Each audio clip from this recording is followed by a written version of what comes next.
Hello and welcome everyone to the ISCA Tucson Sound Art Cup and Super Cup series here as we present the Papa John's 200 at Richmond Raceway.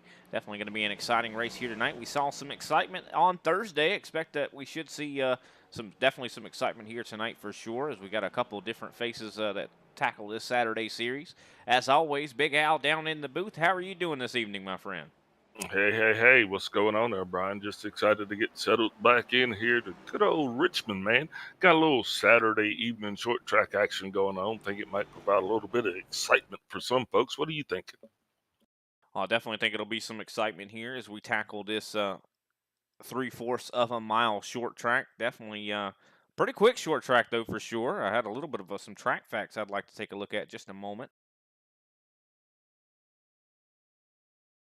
Kind of interesting to know. A friend of mine actually told me just today that the banking here is 4% in the turns, 8% on the front stretch, and 2% in the back.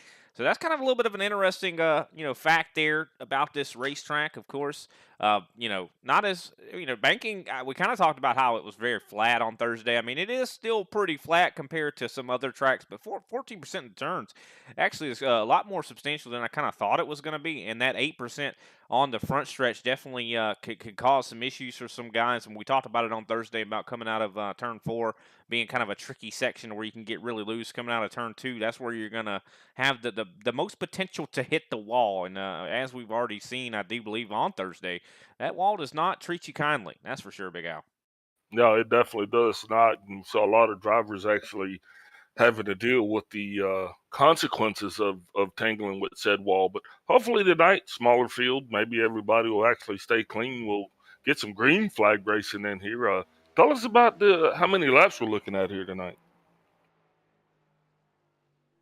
Sure thing, Big Al. We have 200 laps here. Stages are at 40, 80, and of course the race concluding at 200.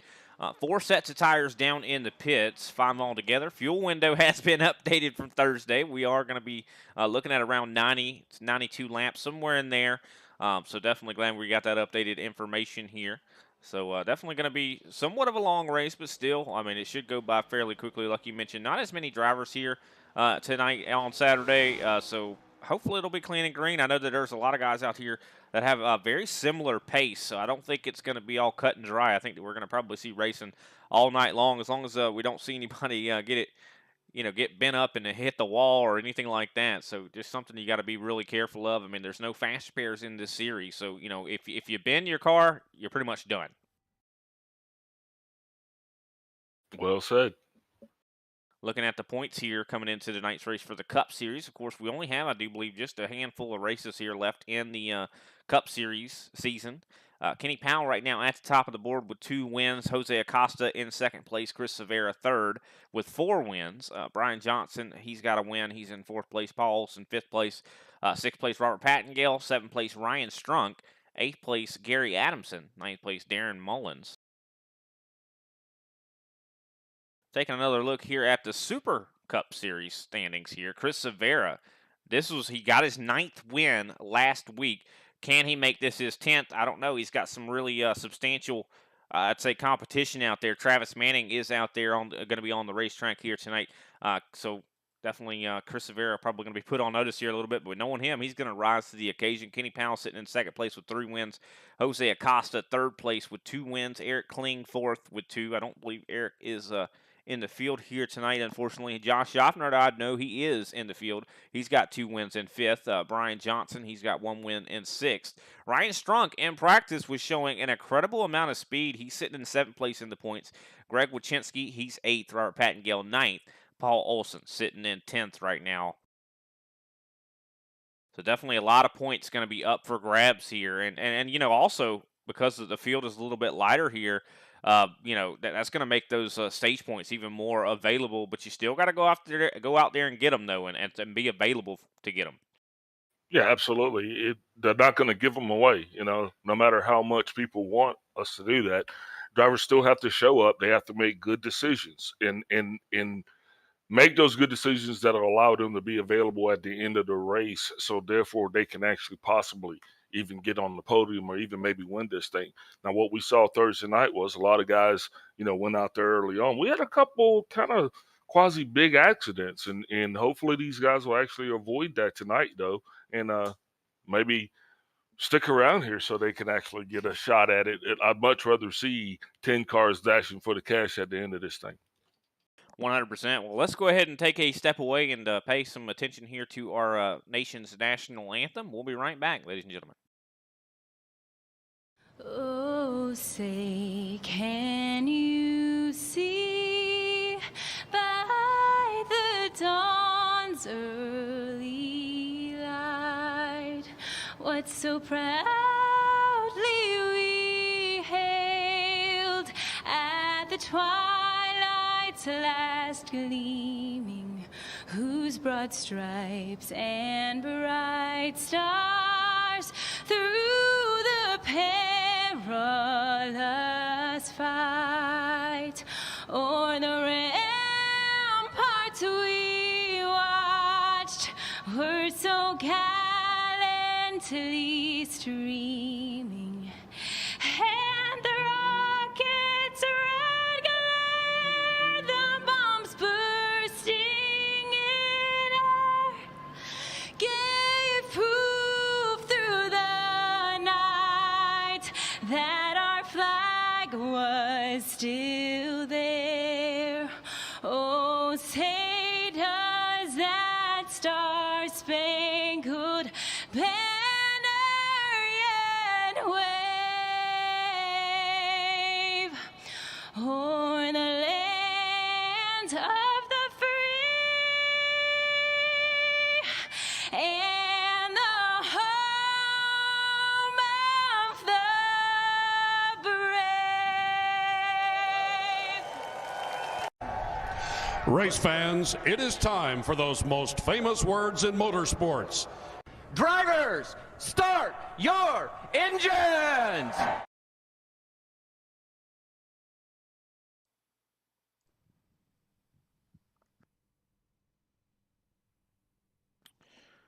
And we are back, ladies and gentlemen. We have the grid set here. Chris Severa on the pole. Travis Manning on the outside pole in second place. Josh Schaffner in third place. Ryan Strunk qualifying fourth. Jose Acosta in fifth place. Corey Cook in sixth. Kenny Powell, seventh place. John Mullins in eighth. Ninth place, Greg Wychinski. And rounding out our top 10 here, Derek Jacobs. Yep, that's going to put Al Keselowski in 11th with Chris D. Johnson in 12th. Paul Olson is in 13th. And Gary Adamson is going to round out this 14-car field. But 14 cars in numbers, but hopefully they'll be pretty big in spirit. What are you thinking there, Brian? Oh, I definitely think it will be. I mean, like I said before, I mean, a lot of guys in the practice were very close on time. So even though we might see, the top couple guys pull away, I think in the mid pack, that's where a lot of the really crazy racing is going to be happening for sure. Looking at a little bit of the track facts for tonight's race, like we said before, this is about a 3/4 of a mile racetrack, 78 degrees air temp. But the track temp is actually quite hot, 113 degrees. We also got some wind, about 6 miles an hour coming out from the west. So, could we, see that affect the way these guys, tackle this track? Definitely going to be up for debate here. As we get ready for everybody to start to pull off of the grid here. Definitely going to be an exciting one. As we mentioned before, there's 4 sets of tires down there in the pits. 90 laps these guys have of fuel, but of course that won't make much of a difference here in the first beginning here, because considering we're going to have a stage on lap 40 and a stage stage 2 going to be ending on lap 80, giving us 120 laps in the end, and definitely that could be a point of contention for a lot of these guys when we get there, but we're going to have to cross that bridge when we do get there. Right now, all these guys probably have in mind is getting the necessary tire data, their fuel data, and making the changes they can for that final stage, and also worried about these stages, trying to get as many stage points as you possibly can. Yeah, and with the size of this field, this could be a rather lucrative points day for a lot of these drivers, because that Tucson Sound Art Cup, I mean, they're really kind of tight in the points through the top 5. So for those guys that are present here tonight, couple good stages and a strong finish at the end, man, could make a huge difference in your points positions there. 100%. I mean, definitely Going to be trying to get as many stage points as you can, but nothing beats winning the race. But I mean, of course, definitely got to get what you can out here. I know a lot of guys going to be looking for a little bit of trying to, I guess, redeem themselves here tonight from Thursday. Just considering, I know Kenny Powell didn't have the best night. We also saw Josh Schaffner had a computer issue. You remember when we saw him late go down pit road and stop there? We were wondering what happened. But Josh Schaffner not one to give up, and he mentioned, we heard from some guys later after the race that he did have some computer issues. So hopefully that does not happen here tonight. But here we go. It looks like everybody's getting rolling here. We're getting ready to get this thing underway. Lights are off. Chris Severa. Is dropping down below the yellow line. Not sure what that's about, but sure we will figure that out. He might have an EOL, a penalty to serve, but Josh Schaffner is going to take his place and don't look like we're going to miss anything. Yeah, that is very interesting indeed. I do believe, we really weren't notified on if there was any penalties, but I do believe there is. Chris Severa received an end-of-line penalty. Not sure what that was about, but that is why he is taking his spot in the back. We'll be watching him try to navigate his way through the field as the lights are now off on the pace car. We officially got the one to green. He's going to be getting the heck up out the way here pretty soon, and then we're going to be taking this thing racing, man. And I'm going to tell you, these guys, they have got to be smart on it. Now, with that Geico restart zone being shifted back a little bit, it's going to make it a little bit more challenging for these guys to be taken off. But also, surprisingly, a lot of these guys are running 2-gear sets. Some of them are running 4-gear sets. So be interesting to see how that plays out. And maybe we'll be able to talk to some of these gentlemen here at the stage breaks and see what they're doing and how everything's working out for them. But as for now, we're getting ready to go racing. Green flag is out for the first time here. I bet that's going to be a big kick in the teeth there for Chris Severa to have to go all the way to the back. And here comes Travis Manning. He's on the top, but Josh Schaffner has the preferred line on the bottom. Looks like he's going to take the lead. Ooh, very difficult to pass here. Severa, they're going 3 wide as he split the needle between Gary Adamson and Chris D. Johnson. We saw a lot of that on Thursday, guys going 3 wide early. And, I don't know if it's really worth it, but it looks like for Chris Severa's sake, I think it is. Yeah. Well, these guys right now just trying to get these tires up to temperature. We were 2 laps into this thing, got a long way to go even in the stage. So I wouldn't expect them to get too racy on. As Josh Schaffner, though, continues to lead this field. He has got the 18 of Travis Manning pulled up right behind him. Manning now going to be challenging to the inside there. He's going to be trying to get around the 50 of Schaffner, and looks like he's bringing the 77 of Ryan Strunk along to the party. Yeah, as I mentioned about practice, Strunk was one of the fastest guys in practice. Definitely expect this. In the last couple of weeks, we've seen, Strunk definitely being very quick here. I think, but Schaffner's always been that one that likes to try to take it easy on his tires. Could that have been what he was, trying to do there? That way he has something left for these guys. Yeah, it's the 24 of Powell is very anxious there as he's stacked up behind the 42 of Jose Acosta, but nowhere really to go right now. Just looks like everybody's just kind of trying to take their time. Very difficult to pass here. You can understand the sense of urgency that Kenny Powell probably has right now. You know how important those stage points are, and I do believe he's the points leader, if I'm not mistaken, for the Cup Series standing. So I know that he's going to be trying everything he can to try to keep this going and try to keep 3 wide almost. Ooh. Yeah, he's diving on the inside of Jose Acosta right here, and they're going to be battling, taking this on into turn 1. Jose's not going to check up. 3 wide is going to continue. They also got the 61 of Corey Cook there. Yeah, a little bit of door banging there as Corey Cook and the 42 kind of get into one another a little bit there, but no worse for wear here is Kenny Powell trying to make that bottom work, but it looks like the 42 is going to be able to get clear. The 61 now going to be able to try to utilize that momentum up on the top. And now Powell's going to be driving to the inside of the 42 of Jose Acosta, and if he does win this battle, and it looks like right now he is up to 4th place, so that's going to be a very lucrative day for him if he can keep that up. Now he's got to set his sights on clawing his way back up there, or clawing his way up there to Josh Schaffner. And because he was battling with the 42 for multiple laps there, those guys were able to pull off quite a bit here, quite a little bit of time. In 1.5 seconds, I do believe, in between Josh Schaffner and Kenny Powell. Yeah, and just like that, pulling off a little bit of time, Chris Rivera, who was pushed all the way back to 13th to start, has made his way all the way up to 8th place. Now he is currently checked in right behind the 5 of Greg Wachinski, and he is going to be trying to make his move around these guys, ultimately trying to get a little bit closer to the front. Yeah, he's definitely going to be trying to make up for that EOL penalty here, as that Ford is right behind his teammate of Greg Wachinski. One thing we're going to see, though, as these tires start to wear, it's going to get harder and harder for these guys to handle these race cars. We saw that on Thursday. Yeah, tire wear definitely is becoming more and more of a factor every week with these next-gen cars and the upgrades that we keep receiving to this model. So with that, it just makes the racing that much more exciting and more intense. And it also, it kind of changes it up a little bit, because if drivers are conservative, they'll actually be able to be fast for the long run. Now, Travis Manning and Ryan Strunk are out to a huge lead, and we did see that on Thursday as well in the first stage. But however, what we found out is through later on racing that we didn't see that again, if you remember. Yeah, the only person really on Thursday that had that ability to drive away was Clayton Hoffman. It does not seem like that's going to be the case here in this race. I know Travis Manning always is very quick, for sure. We've seen him, kind of trip over himself before, though. Hopefully that 18, I know for his sake, he's going to want to stay up here. But I don't think Strunk. I think Strunk is going to keep him honest. Strunk has been on all his back bumper for this whole 12 laps, it seems like.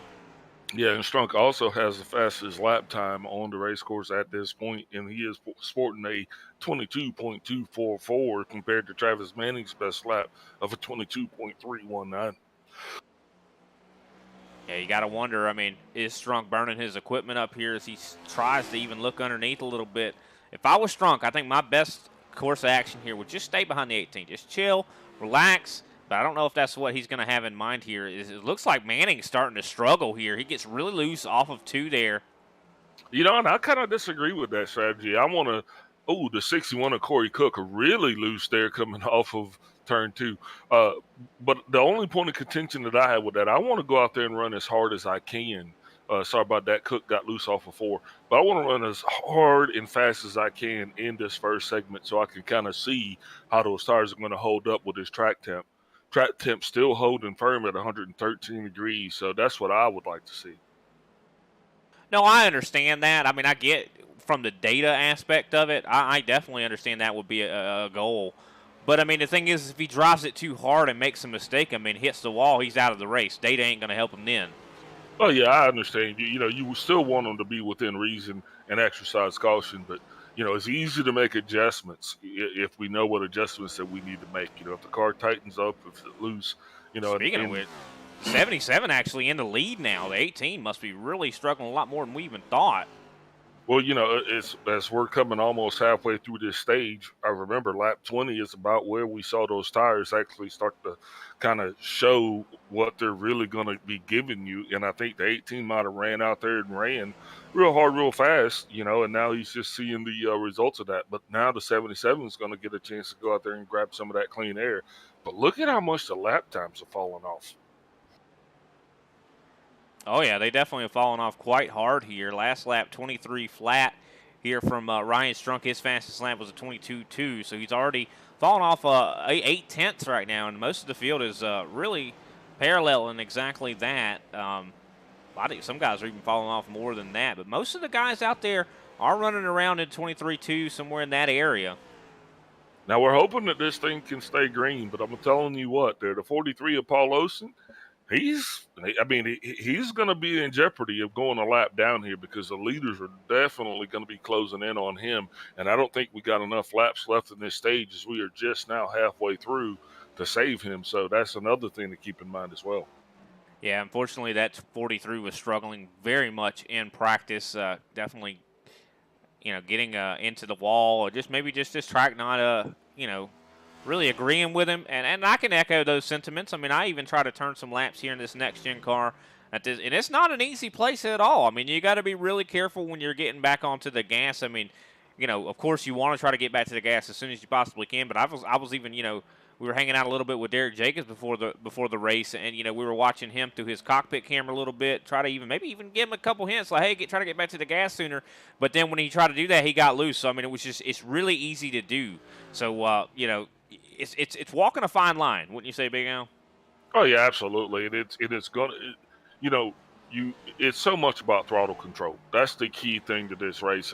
And I love Richmond, but I haven't even turned a single lap here this week in the next gen cars. So that'll let you know. And it's not because I'm scared. I just hadn't got around to it yet. So, but it is definitely a tricky track. And like I said, also think about it like this: some of these guys are only shifting gears twice. I mean, they're in first gear, second gear. That's it. I don't think anybody would have believed that last year in the Gen 6 car if we would have told them that people would be running that kind of configuration. Yeah, I didn't believe him when Clayton Hoffman told us. I was like, what? Hold on, what?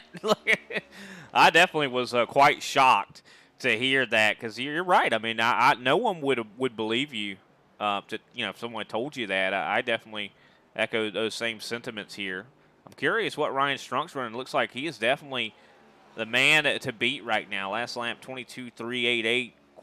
That's pretty fast. I mean, he's even, right there kind of matching what Chris Severa's running here. Travis Manning, though, he seems like he is on the struggle bus right now. Josh Schaffner's even starting to catch him. Yeah, a lot of these guys though are still displaying a lot of speed, especially as the stage wears on, and I think that's fascinating that some of these guys are actually faster than some of the other guys that were dominating early on. So it's different driving techniques, and it's all going to come into play once we get into stage 3. As John Mullins has now made his way up into the top 10, as he is now just past Gary Adamson, and he is in 9th place. That he is, and also the battle is starting to progress here. Josh Schaffner not far back from Travis Manning. Yeah, I think Manning might have cooked his goose a little bit too quick. Definitely surprising. I mean, usually he unloads with a very good race car, and I'm not saying he doesn't have a good race car, but I just think that, like you said, I think he might have cooked those tires just a little too much. We'll have to see how this 50 handles this, though, because one thing we always know about tracks like this is one thing to catch someone, another thing completely to pass. So can Schaffner get by that 18 without too much drama? And the more that these guys battle, too, the 50 and 18, the more that they battle, there goes Manning. He gets loose. Yeah, and Wow. Manning at that point where he is going to have to make some adjustments. So that's what I said. That's why you want to run hard early on, because then you'll know what adjustments you need to make. You understand? I mean, and I think when he comes in, he's going to be bringing those guys a whole laundry list of things he wants changed. But the 43, don't think he's going to have enough time with 10 to go in this stage. I think he is getting ready to go a lap down. Now look at Manning. Manning really, really loose now. He is falling all the way back to 6th place, and I think he's going to fall even further back. Matter of fact, he's on pit road. That's how far back he's going to fall. Yeah, I don't know. I'm surprised he didn't just try to hang on to it, just keep turning some laps, try to stay on the lead lap, and then make some changes. But it looks like he is just fed up. Probably going to be going to make those changes now. He's going to go a lap down, though, unfortunately. Yeah, I just hope he stays in the race car. You know what I mean? I hope he makes the adjustments and gets back out there. And we were just talking about the 43 of Paul Olson. Well, you can see the 77 right there in the rearview mirror. Here he comes. Going to be putting them a lap down here. And Manning is coming back out onto the racetrack, which is going to make it interesting for both of those two guys. Manning not down pit road long enough to make any dramatic changes. But the thing about it is now there are going to be two guys that are going to be competing for that lucky dog. Yeah, I don't even think Manning, he didn't even take time to even take tires or anything like that. So definitely very curious on what's going on with that race car. Maybe just not liking the balance. It is got to keep in mind it doesn't make too big of a difference, but these guys do run a 75% fuel tank. It's a minuscule difference, but it does change the balance a little bit. So that could be what is going to be ailing him. Yeah, and if he ran out there and ran fast, that could be another thing. We see that happen all the time, and Chris Severa now made his way all the way back up into 3rd place as he just passed the 24, Kenny Powell. And now look at that, just like that, he's on the podium. Yeah, that he is. Also, Corey Cook right there on Kenny Powell. So Cook, was struggling a little bit early, but now he's gotten that thing, I think, better. I mean, it looks like Corey Cook came in here with a little bit more of a long run car. But Yeah, Severa absolutely. now third. I was watching Corey Cook in practice lay down some laps. So, I was actually admiring that paint scheme.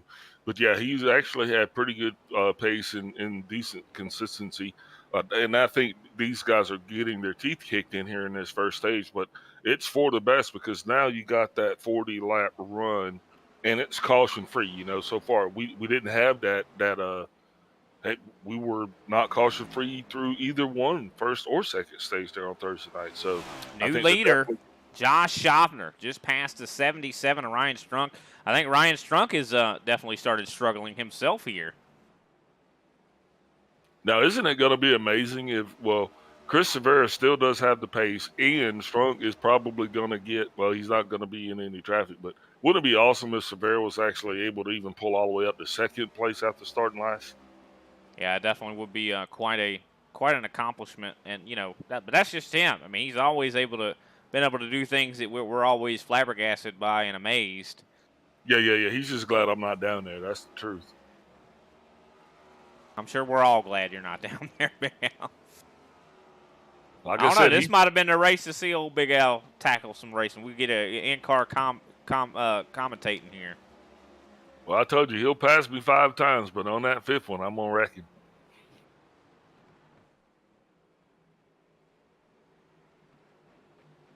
And speaking of that, looks like pit road is going to be closed. Corey Cook just making his way by the 24. He's going to be moving his way up to now, I do believe, 4th place. So Kenny Powell's starting to struggle a little bit here. His lap times have definitely fallen off. He's in the 24.6 that time, so he is starting to really struggle. Going to be wanting to make some adjustments to that race car. Yeah, these guys are going to be they're going to be struggling to try to get 60 laps in order to split that. 45 laps would probably be a lot easier for them, though, which is still going to be a struggle if they're going to try to split that third stage window.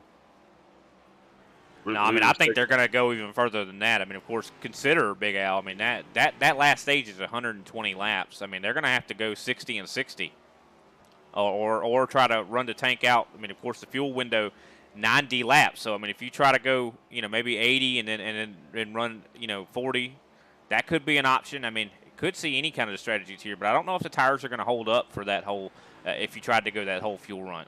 I don't think that's even going to be an option. Yeah, it's going to make it challenging because just think about it, man. They hadn't had any caution, so wow, that's going to be definitely we're going to be in for some excitement. Speaking of which, that is the yellow. The stage 1 has drawn to its conclusion. Josh Schaffner, your stage 1 winner. Ryan Strunk in 2nd place. Chris Severa 3rd. 4th place, Corey Cook. 5th place, Kenny Powell. 6th place, Chris Johnson. 7th place, Greg Wachinski. Gary Adamson 8th. 9th place, Jose Acosta. 10th place, John Mullins. And we do see, I do believe, like we said, 2 guys are a lap down here. Paul Olson, I do believe, will be the recipient of the lucky dog. Good job on Derek Jacobs to not go a lap down. I know he was struggling quite a bit on Thursday, and I think he said that, I know when I talked to him today, he said there was some contact that we might have missed there, but I mean, when you're covering a 30-car field, it's definitely easy to miss some things. Yeah, definitely true on that. And you're absolutely right. Paul Olson gets that lucky dog. That's going to let him pass the field. Chris Severa going to be able to take advantage of having that number 1 pit stall. So I wouldn't be surprised to see him maybe even gain a spot or 2 on the exit here, pit road. But while these guys are taking their pit stops, let's take a quick step away, pay a little attention to our sponsors, and we'll come back and talk to Josh Schaffner.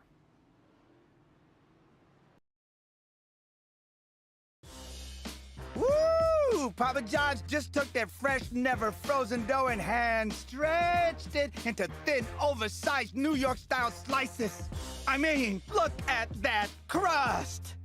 That is the perfect crust thickness no matter how you eat it.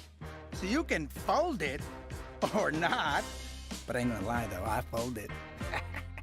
Get a New York-style pizza from Papa John's. Better ingredients, better pizza.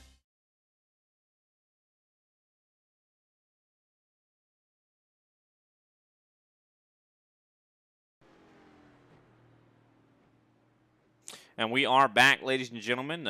Yellow flag pit stops have taken or have been completed here. Chris Severa did gain one spot. He was able to get in front of Ryan Strunk. I do believe we have our stage 1 winner, though, Josh Schaffner.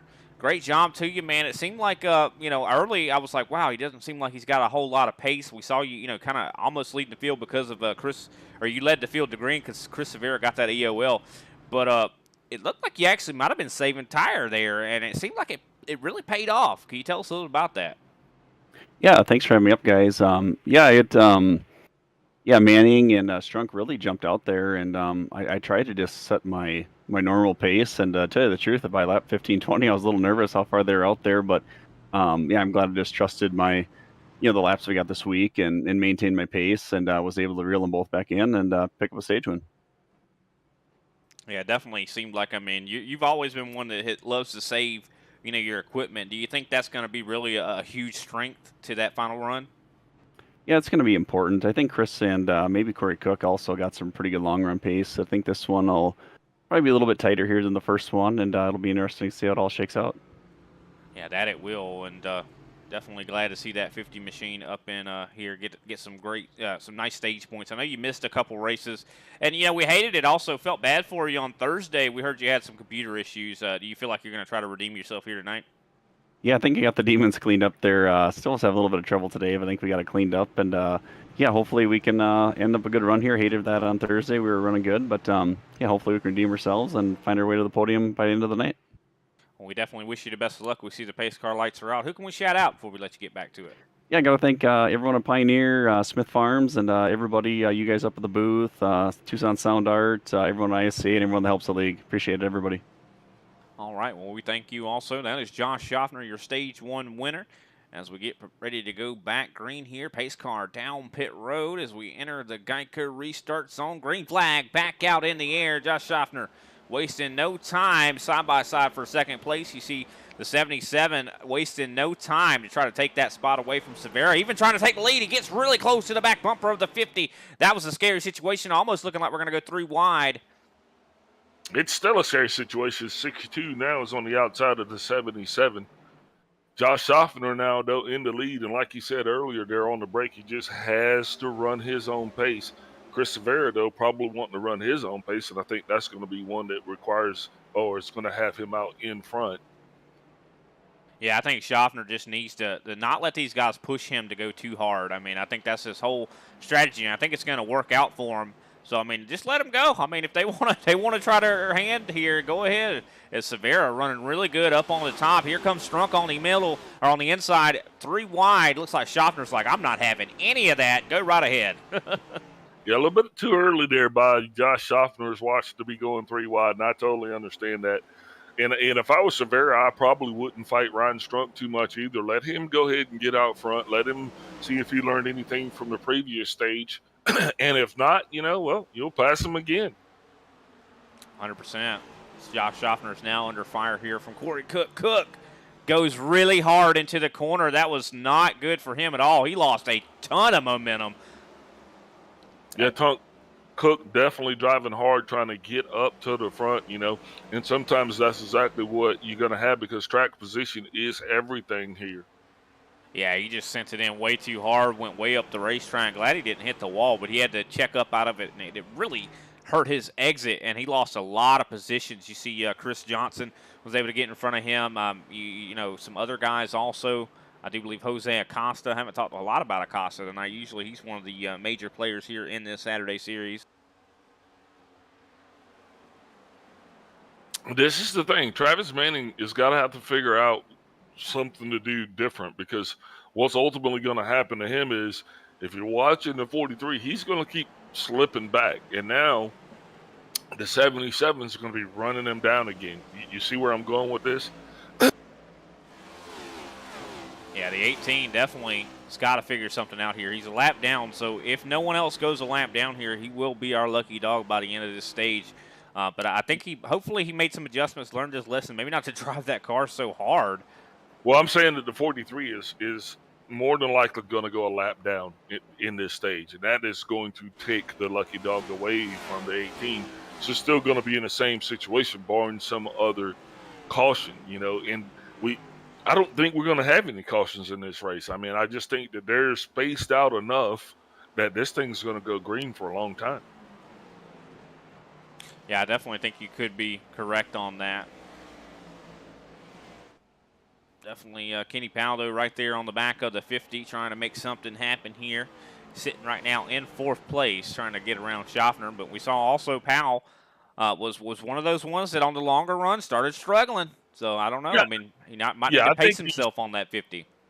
Yeah, I think he's more going to school on the 50 than trying to get around him because, I mean, Powell right now, I think he has a solid 4th or 5th place car if he were just to conserve where he's at. Now, if he goes out there and he pushes a little bit harder, then I think he sees himself fall a little bit further down the order.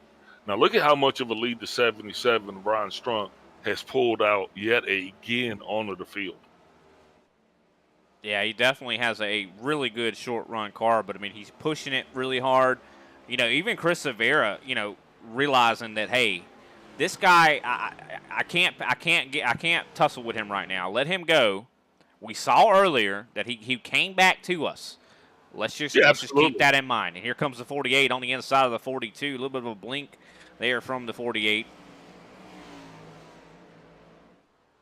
48's another one that has a lot of runs of bad luck, unfortunately, but it looks like he has got the position here on the 42. Do you know why we lost the 5 of Wachinski? I do not. That is a good question.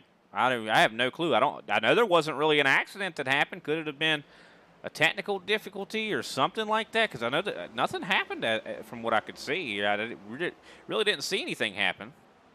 Yep, here comes the 18 and Travis Manning. He's going to get in between the 42 and the 48, but still be advised he is still a lap down. So he is just basically out there fighting to try to stay somewhat on that, you know, stay in that 1 lap down vicinity and run with the pack.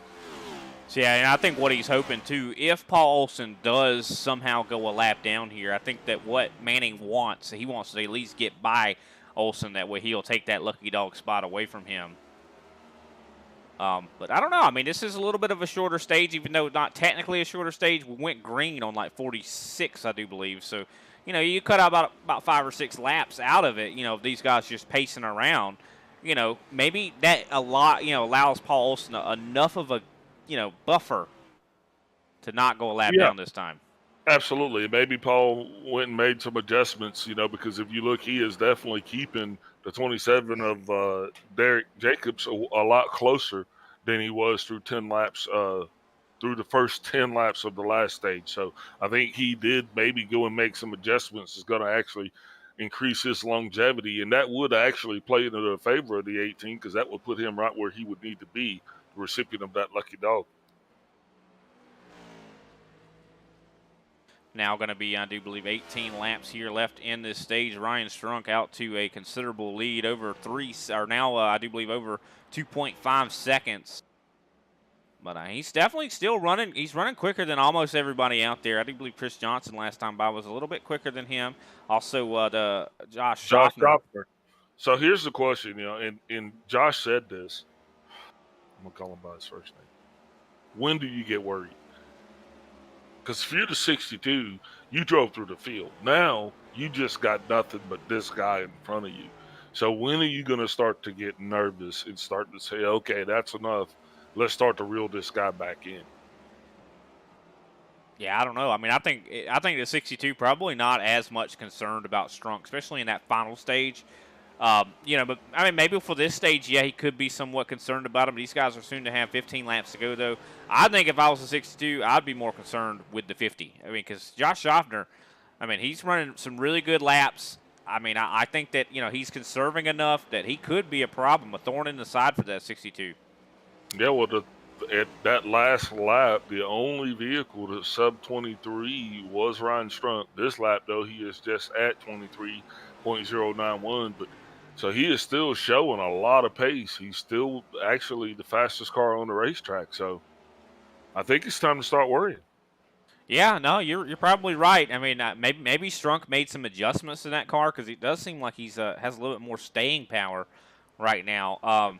Caution's out. Oh my goodness. The 61 is going to be the one that caused the caution. That's going to be Corey Cook.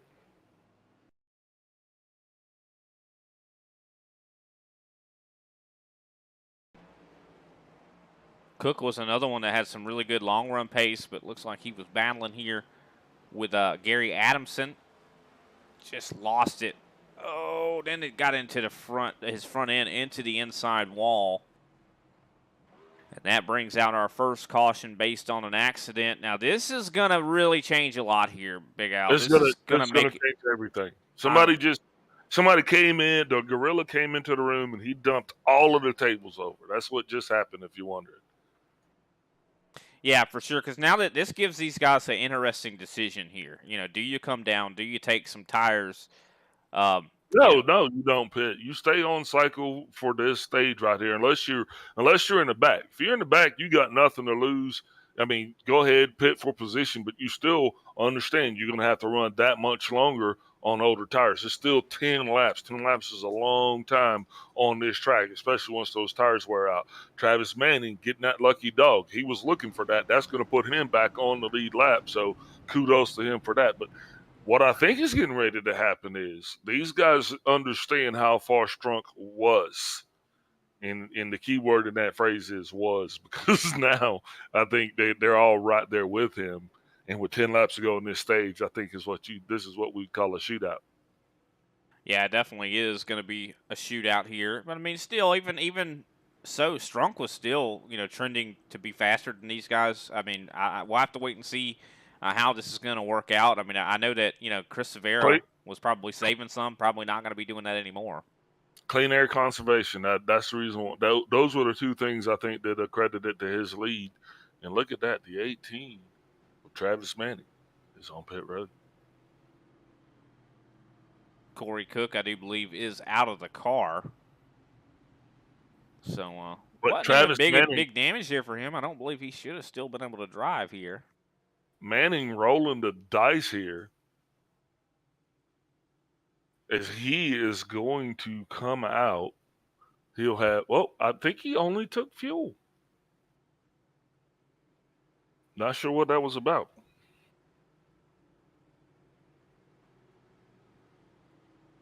Yeah, let's look at this, see what the, I do believe 3.5 seconds on pit road. Could have been just an adjustment, maybe, and gas. I don't know. I mean, just because his car wasn't handling well, he's probably trying to throw everything but the kitchen sink at that race car to try to figure out what it is doing and why it's not behaving. And John Mullins is also on pit road now, so it'll be interesting to see how long he's going to be down. Because if someone were to try to short pit the stage, this would be the time to do it, because it's at 7 laps to go when this thing goes green. Nope, Mullins looks like he only took fuel as well. Yeah, that's definitely interesting. I'm really curious on what the strategy is behind that, but I have no clue. Pace car light should be going out this time by, though, getting this thing back underway. Time to double them up. There it is. Pace car lights are out here. Definitely been an exciting one thus far. We appreciate everybody out there tuning in. Also, big thank you to Tucson Sound Art.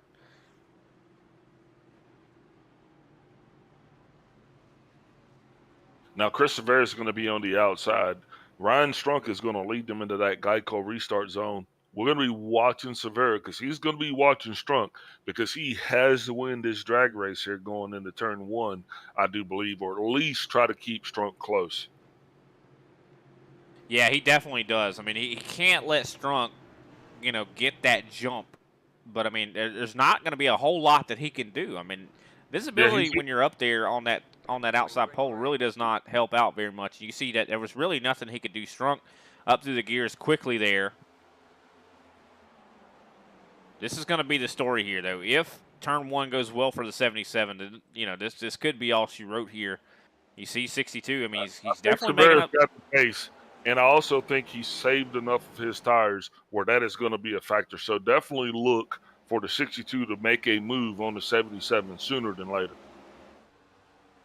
Yeah, definitely. I mean, I agree. I think that the 62 definitely does not have conservation in mind anymore. He's right there on the back bumper of the 77. This is a short track. Could we see some bumping going on here? It's the 62 going to be trying to maybe try to pass on the top, because I don't think he's going to be able to get underneath the 77. I think the 77 is going to protect that bottom.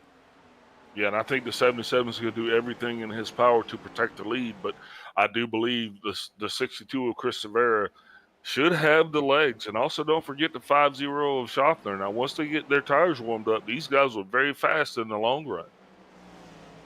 Yeah, they definitely were. And, of course, that caution didn't help do that any favors. You know, they're on old tires, but there is a certain thing called a cold cycle, and a lot of times that even hurts your tires. You know, you get those tires all heated up, and then they cool back down again. They kind of change the material a little bit, wouldn't you say? Yeah, heat cycles are definitely a factor when it comes into the degradation of the tire life. But it looks like Strunk somehow still holding off that 62. Here comes the 62. He goes really, really wide, almost tags the wall. He's trying to get his run. Look at the distance that he closed right there. He knew if he went up there high, he would get the best run that he possibly could. Now he's going to try to get a run, stay on the outside, but I think he's going to try to look back to the inside here pretty soon. Yeah, I think he's trying to play some sort of a mind game here with Strunk. Make Strunk think you're going a place that you're not. As we're going to have now 2 laps to go here in this stage. Strunk, bobbles a little bit here. Here comes the 62. The amount of drive off the 62 got off of that turn was incredible. Yeah, and I also think it was partnered with the 77 having a little bit of a bobble there. I think he's starting to struggle a little bit on the exits of these corners here. I think the 62 has him primed up here as we're soon to have the white flag waving for this stage. You see the 50, because these guys are side by side, the 50 starting to come into play here. Severa having to back that turn up just a little bit to try to maintain his leverage. Car definitely too tight. Oh, Chris Severa loses it. At the line. Yeah, when you're bending those angles in there like that, it gets a little slippery on you. Yeah, that's one of the hardest things about this track. You know, you can get below someone and try to make a pass, but in order to get the momentum you need, you got to push the limits of the car a little bit. And I think Severa was doing exactly that here. As it looks like Ryan Strunk is going to be your Stage 2 winner. Great job to him. That 77 putting, whenever you're duking it out with Chris Severa, and you come out on the other side and you're, ahead of him, you did something right. Yeah, absolutely. Congratulations to Ryan Strunk for winning that stage. Definitely solid recovery, but he only went down to second place in the last stage, right? Or was he third? Yeah, he fell back to only second. I mean, yeah, Josh Schaffner was catching him, but Severa was catching him in that first stage. So that is going to be some really, really solid stage points here for Strunk. And that also tells us that Strunk definitely has the car for us to be looking at here tonight, because he has shown some considerable pace, man. He definitely has. I mean, he was fast in practice. He's been fast, in the race. And it looks like he's been learning as he's been going on, too. I mean, this has been impressive to see because, in that first stage, we saw that he was having some problems. He started really, really struggling. But, it looks like that, he kept it moving. He's learned. And I think that's the whole point of racing is you got to be able to sometimes dump that glass out, and be able to put some new information in there. Yeah, absolutely. And since we cannot talk to our Stage 1 winner, let's go ahead and take a quick break. And then when we come back, maybe we'll pull up Travis Manning.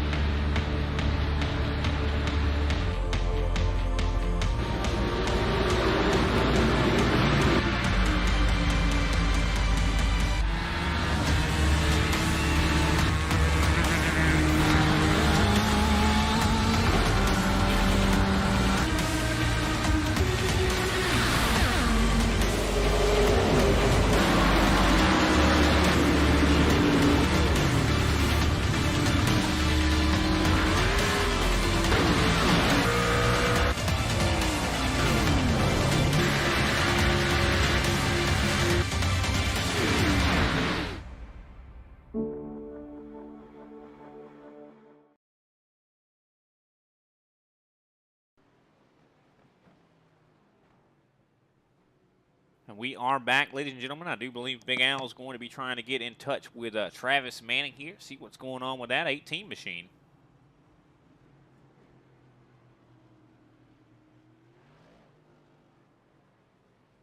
Hey, Travis, this is Big Al up in the broadcast booth. You got us? I got you. Hey, bud, man. Wow, what a story of a comeback here. What's going on with you down there? I'm hoping that's what it is, man. I'm struggling bad tonight. Missed cards. It's good. I just can't keep the rear tires on it after 15 or so laps. So I've been throwing rounds of adjustments at it, pit stop after pit stop, and hoping this time I hit something back on the lead lap now. So fingers crossed we hit something we can race with these guys. Yeah, very fortunate for you to actually have that caution come out when it did, because that actually changed your whole race now. So you actually get back up on the lead lap. You got your distance behind you, and you got a rocket ship on the short set, right? So what's your strategy here going forward in this third stage? And definitely saving tires. I'd be honest with you. I thought I saved tires really the first run compared to the pace that the car has, but a tire wear told me a completely different story. So, save the tires more than what I've been trying. I've got to give a car a couple laps here. I pretty much just gave the car every adjustment I could give it in pits. So it's going to be a completely different car here, for the good, for the bad. I don't know. Just take my time, and we'll find out in a couple laps, I guess. Well, all right, man. We're going to be sitting up here watching you. Before I let you go, I got to get you back in the car. You want to give a mini shout out to anybody? Yeah, man. Frontline Esports, Bruising Q's, Don Wheaton, Chevrolet, all those guys, everyone that works on these things week in, week out. Always got to thank them. Thanks, guys. Hey, man, thank you. Good luck to you, sir. And hopefully we'll be able to talk to you at the end of this thing. I hope so.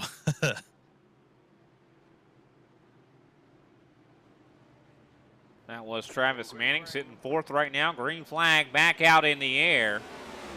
John Mullins, actually, I do believe, stayed out on that stop there. And Kenny Powell wastes no time. Oh, there he goes. Caution right in front of Travis Manning, too. Oh, no.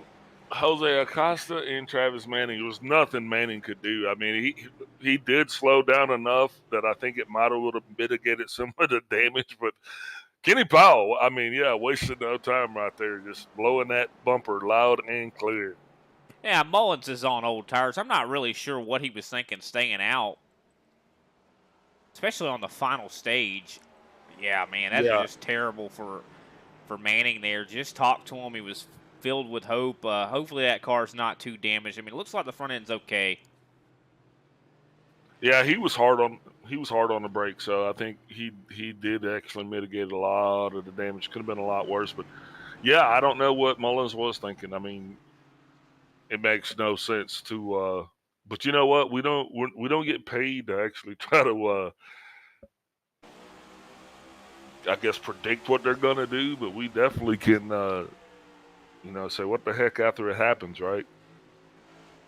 Yeah, and all it took was a little bump. I mean, I think Kenny Powell was trying to get underneath Mullins because Mullins was given a lane a little bit there, but then started kind of drifting back down, and then 24 kind of touched that bumper just a little bit, just a tiny little touch, and that's all it took to send that car right around.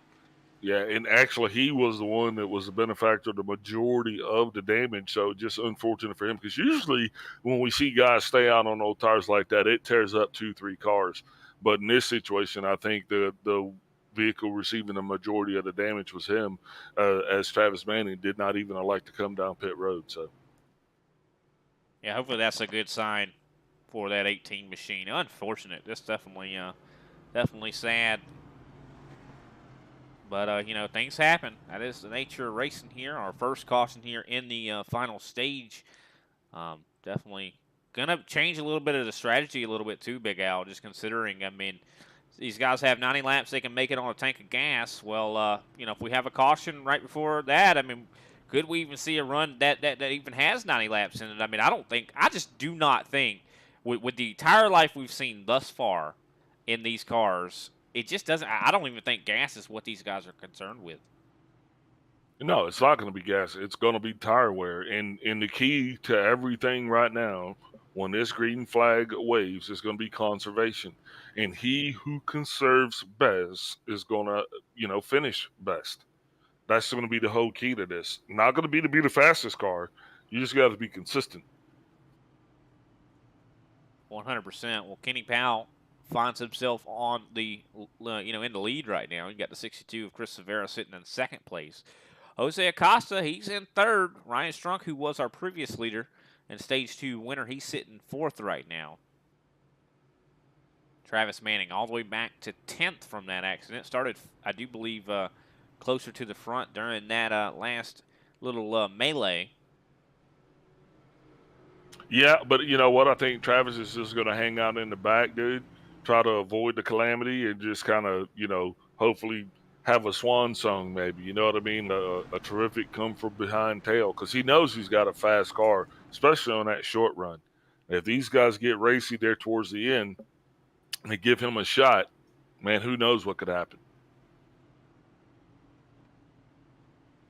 Yeah, 100%. I mean, you just got to hope that, like you said, he was laying on the brakes when that accident happened, so hopefully it, didn't hurt him too badly, but you never know. I mean, that's one thing about this car that is very deceptive. The car looks great, but what's going on underneath? You know what I mean? These cars have some very vulnerable pieces underneath that chassis. As I do believe we're going to see the green flag coming out here now. Kenny Powell up through the gears. Powell, it's no time now to get out front. Now, does Powell have a long run car? And if he does, he want to stay out front, get that good air, and try to keep people behind him, and hopefully they'll get caught up racing like they're doing. That's his best shot at laboring his lead. No, 100%. I mean, but the only thing is Powell, traditionally or historically, I'd say statistically speaking, so far during this race, Powell has not had the long run pace. I mean, it's been Chris Severa, it's been Josh Schaffner that's had the pace I'm on saying the longer run. Maybe he's made some adjustments. I mean, just like Travis Manning's been making adjustments, maybe Kenny's been throwing some in. Because you gotta make longer than 40 laps on this setup. So this is the time to make those adjustments to try to get 50 plus laps out of that thing so you can make it to the end, right? 100%. You see the 77 of Ryan Strunk making it by the 42. He's going to now take over third place. Yeah, Costa's just steadily battling, but I just don't think his car is just that fast right now. Maybe it's just run zone a little bit longer. He'll start to show a little bit of pace because I'd love to see him get on the podium. And like I said, he's just out there giving it all he's got. It just seems for whatever reason he just keeps hitting this proverbial wall. Yeah, I just don't think that they unloaded with a fast car tonight. I think that, maybe this is just one of the ones that they missed the mark on. And you also got to keep in mind, too, Big Al, he was racing on Thursdays for a long time or for a couple weeks, and then that, didn't happen anymore. He hasn't been doing it anymore. I mean, it's just almost like the Cup guys in real life not having that practice. I mean, that Thursday race somewhat could have helped him. But you get what I'm saying? Like, that really would have helped him. But and I know that this is against policy, but let me ask you this question in your commentating career, okay? Aren't you amazed at how many times you're interviewing the winner and you ask him, well, how many laps did you run? How much practice did you put in? And he's like, yeah, I just got here 10 minutes before the race, and I just won. Yeah, I mean, that is definitely true, but I mean, I think 50% of them have also said that, hey, we've put a lot of time in this week. I mean, the setup just don't come out of nowhere. I mean, especially those guys that are, really dedicated. Setup is key. Yeah, if there's any kind of a setup involved, you're gonna you're gonna have to figure that out. It always kills me when guys are like, "Hey, you got to set up right before the race." Like, how's that gonna even work, man? Can't just, they just expect to get a setup. Like, why did you sign up for this section? The 77 gets clear though. He's now taken the lead from Kenny Powell. I think the whole name of the game right now is conserve. I think that's exactly what Ryan Strunk's not doing. Kenny Powell's definitely doing that. You see Chris Severa, he's definitely trying to save. But I think the biggest saver of all has got to be Schaffner. I mean, he's back there in sixth place. He's won a stage already tonight. I mean, he's going to be the sleeper cell, Big Al. He's going to be the guy that is just going to come out of nowhere. I don't know, man. We saw the pace that 77 was able to maintain on that last run. I mean, if he's going to be able to get out there on this run and get as big of a lead as he had, that's a problem. Especially if there's not a caution. Somebody, I think, this is the time to call Superman. Yeah, I mean, the 77 definitely has had he's got a very, very good car this week. I mean, he definitely unloaded with something right out of the box good. And only thing is, though, and I think he has been learning that, you got to take it a little bit easier, conserve. But, I mean, I don't see that right now. I don't see him conserving at all. I mean, he's running 0.2 faster than everybody behind him. I mean, what's that going to equate in 30 laps?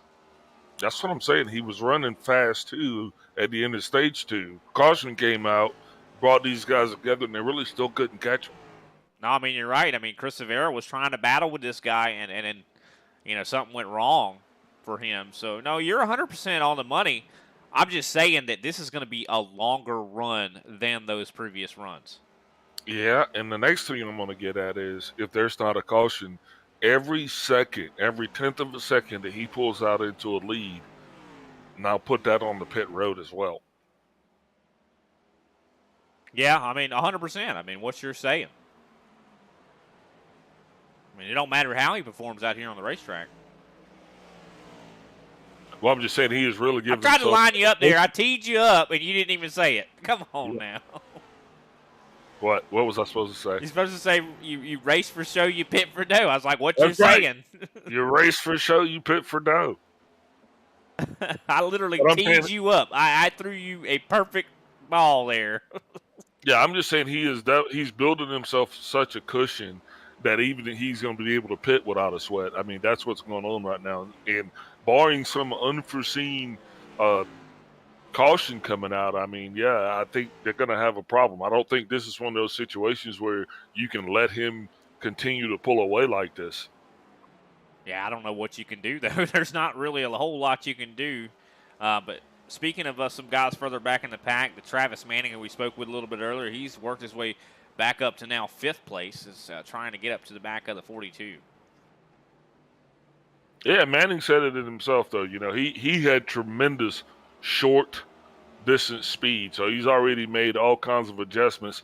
I hope he's adjusting the amount of pressure he's putting on that gas pedal, though, because that is what's going to wear that right rear out a little bit faster than everything, and he'll find himself loose again. So I'm hoping that Travis is on the right conservation path, and we can actually be able to see him make his way back up into the top 3 potentially. Yeah, what's interesting about this line he's running the middle of the track and a little bit higher on the track. I mean, maybe those adjustments he made is making it to where that's where that car's handling the best. But he's definitely putting a lot of pressure on this 42. Yeah, but it's what we've been saying about Jose, man. Jose is just struggling with the pace tonight. I mean, he is good early on in the run, but then his car just really falls off. As you see the 18 now underneath the 42. Oh, a little bit of a loose condition there from the 18, but he's going to stay side by side. Yeah, 42 is kind of squeezing him a little bit. A little bit of contact there. Yeah, and that's what happened to Severa. When you squeeze those guys down to the inside like that, it makes it that much trickier getting onto the throttle. 100%. You are 100% right here. But the 42 definitely is being a big thorn in the 18 side right now. And, the 42 doesn't have to let him go. I mean, he does not have to let this 18 go.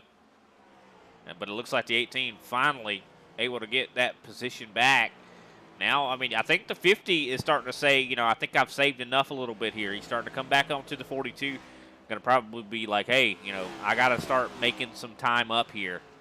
Well, like Josh said, though, Mr. Schaffner, he has been running enough laps this week where he knows where his pace is. He knows exactly what speed he should be running, by this many laps on the tires. And that's exactly what he's going to do. He's going to run his own race, and that's how he's going to end up in the front. So just watch him get up here. Now, I don't know how hard Jose is going to battle him, but I think Schaffner's just, Schaffner's got enough to get by him. Yeah, you see Schaffner, I mean, even in the end, look at that, expertly backing up the corner there. He lost distance on the 42 on the entry, but he gained it all through the center. I mean, he drove right by the 42 like he was standing still there on the exit. Now, this is going to get sporty because the 42 just closed the door on Chris D. Johnson. So Jose just slammed the door on Johnson. Now, I think he might be the recipient of a, what do you call that? A bump and run, but he is definitely could probably be prepared to field a bumper sometime soon. You see the 18 right now going down pit road way early, but he is in the fuel window. I think he might be done. He's parking it. He didn't even go to his box. He's done for the night. Yeah, that's very unfortunate. But the battle is on right now with the 42 and the 48. Yeah, and unfortunately, I don't see this one ending well for the 42.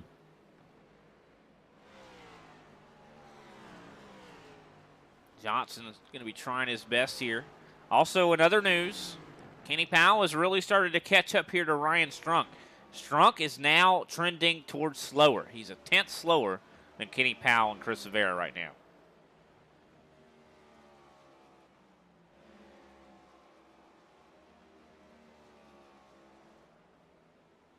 So this is going to be something to keep an eye on here for Strunk. I mean, definitely seems like maybe he did cook him a little bit there trying to get that gap.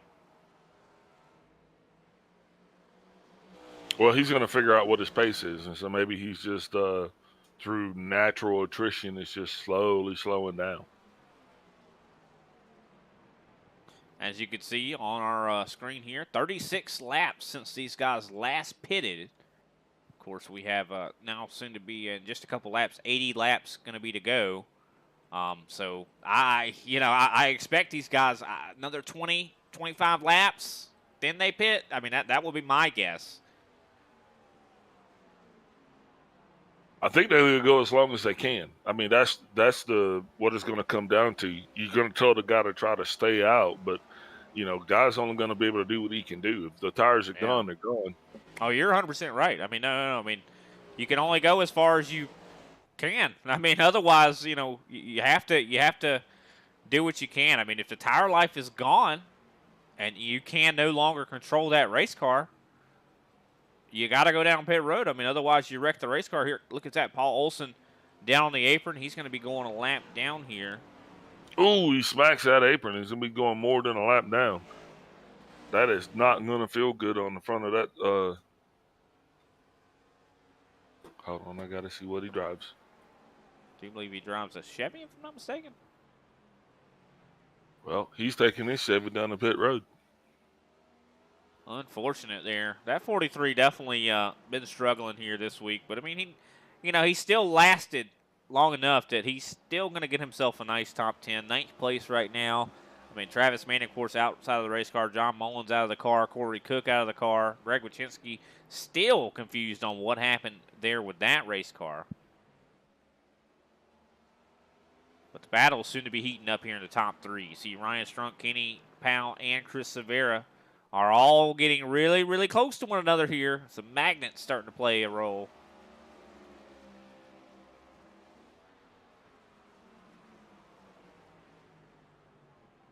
And now you see Severa slowly closing the gap on Powell. He was just sitting back there, and I'm telling you, Severa is the king of conservation. I mean, so what he's doing is he's sitting back there. He is saving fuel. I mean, if Severa could probably make 120 laps out of this tank. Look at that. Gets a little loose there, right? Loose there. I mean, I don't know. I mean, I will tell you, yes, he is really good at saving gas. But tires are, I mean, he can be good at saving tires too, but sometimes, I mean, it just depends. I think it just depends on when you catch Chris Rivera. You know what I mean? It's like one day he's like, what is he doing? And then the next day it's like, wow, that's amazing. You know what I mean? Like, yeah, the 42 Jose Acosta down pit road. And he's been one that's been struggling on the longer run, so no surprise here. Greg Wyszynski actually rolling on pit road. He's coming back out here probably to get some positions. I don't know if he's got enough time left. I don't think he's got enough time left. With 74 laps to go, he could end up in 10th place. I'm really, really very curious on what happened with Greg Wyszynski. I almost have half a mind that we need to dial him up and see what happened. Like, why, what did we miss, Maybe he went to go get some ice cream. Could be the case. But the Yeah, battle maybe is he's on. having Kenny a nap. Powell is back to the back here of the 77. This is going to be a big battle here.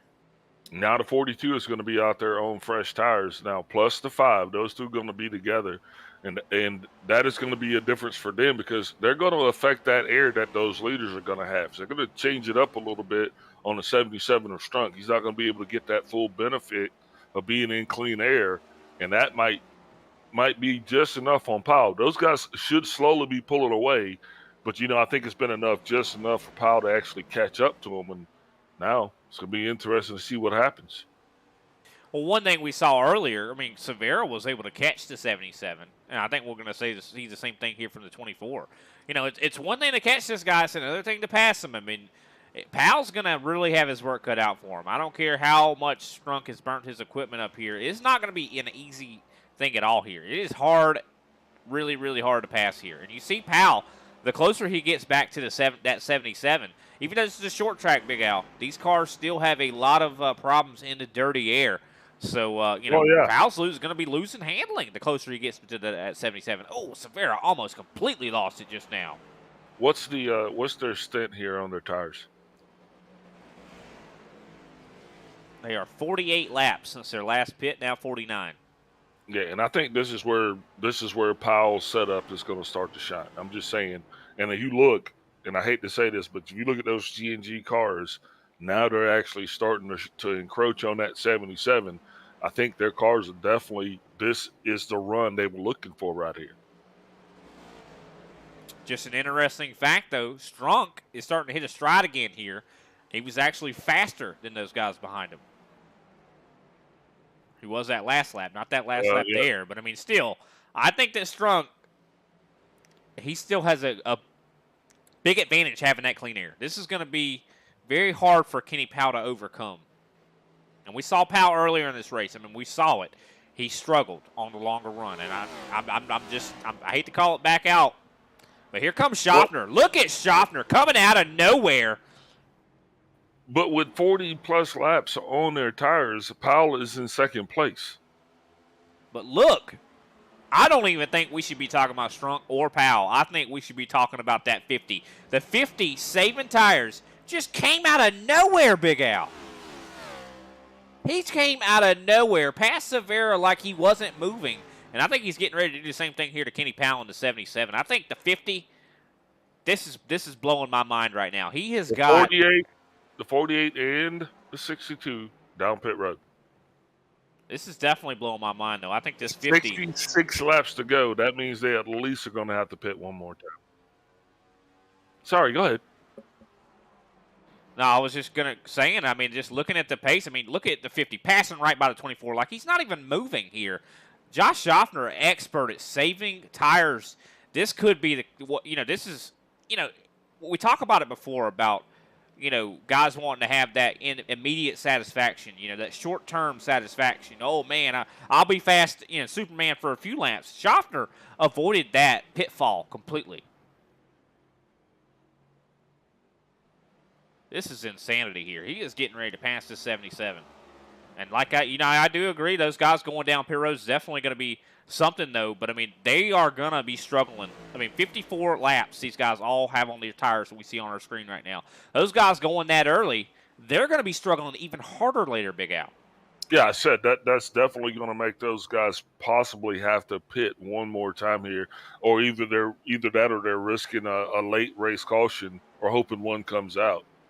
But, yeah, you're right. Schaffner has the pace and the distance, it appears, and, now he is gone. And I feel like that when we were watching him earlier, whenever he was behind, Travis Manning, I think that he flipped a switch all of a sudden. Like, he was like, I've saved enough.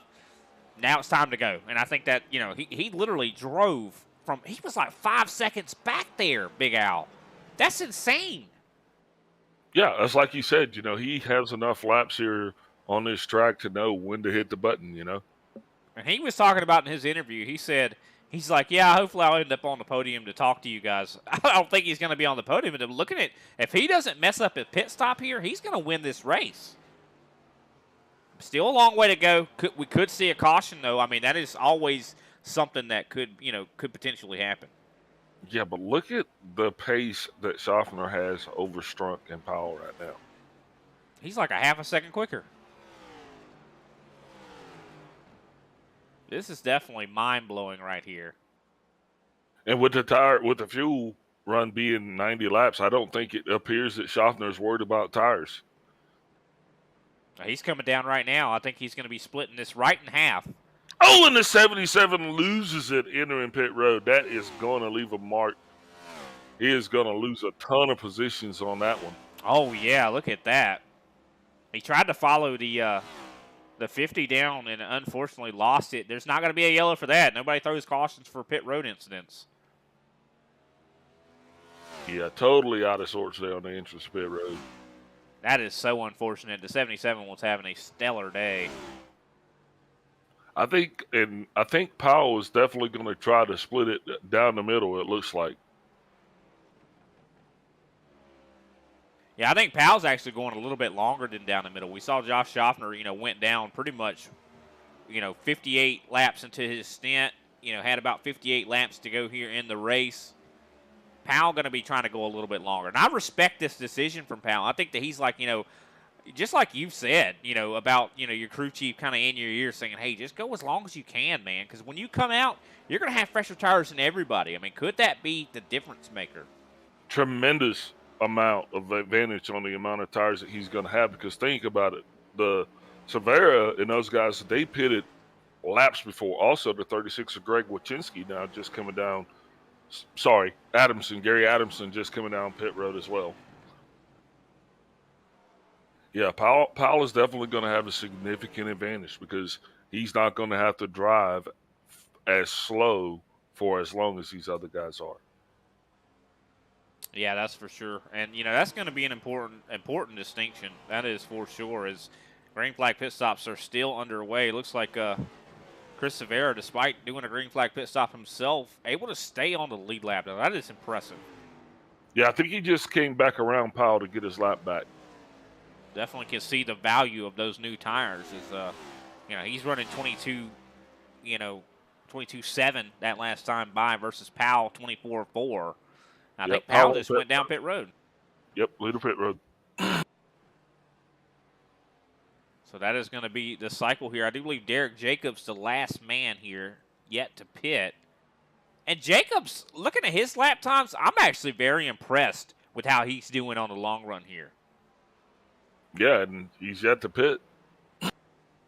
I mean, and we were talking about it before, we talked about to him a little bit before the broadcast began. And, I was trying to tell him, hey, you need to get on it a little bit harder on the exits there, But maybe he shouldn't have. Maybe that's what's allowing him to save tire. I mean, he could have him a good finish here tonight. Especially if a caution comes out. Chris Severa up to the lead now. Of course, he did pit quite a bit before these guys. And we saw that Severa was starting to struggle on the longer run. I mean, every lap we saw Big Al, I mean, you can attest to this, he was getting loose. He was getting loose. And even further to the point, we remember he actually spun out at the end of stage 2. That he did, side by side. He definitely did. He spun out side by side when he had Ryan Strunk there on his high side. Of course, he's got the track all to himself right now. He's going to have to hope that those guys are not going to be able to catch up to him.